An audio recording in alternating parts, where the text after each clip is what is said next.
ตอนนี้จะมารีวิวขั้นตอนการล้างรถของร้านเฮาก่อนที่จะส่งมอบรถใหม่ๆให้ลูกค้าพระเอกของเฮาในมือนี้แม่นจะเป็น Honda Civic สีขาวคันนี้เนาะทุกคน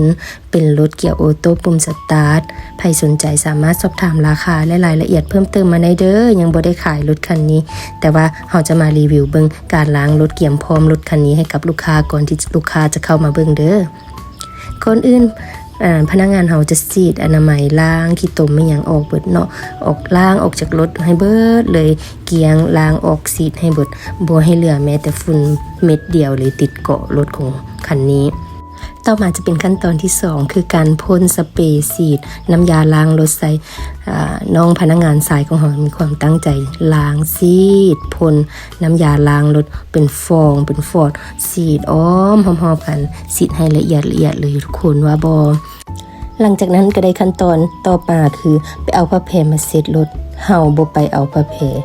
ลาวไปเอาผ้าแพรเช็ดรถเอง นั่งถ่ายคลิปวิดีโอน้องก็เลยบ่ได้ไปเอาให้เราก็ตั้งใจเช็ดรถเช็ดดุมรถเช็ดตัวรถเช็ดให้สะอาดทุกจุดทุกซอกทุกมุมของรถเลยเห็นความตั้งใจของน้องละอีดูเพราะว่าอยู่เสื้อของน้องจะเขียนว่าหักแท้แพ้เงินหยวน น้องสายผู้นี้เราเป็นพนักงานใหม่หากก็มาเริ่มเวียกเด้อทุกคนใครสนใจอยากมาซื้อรถช่วยน้องก็ติดต่อหาได้เด้อ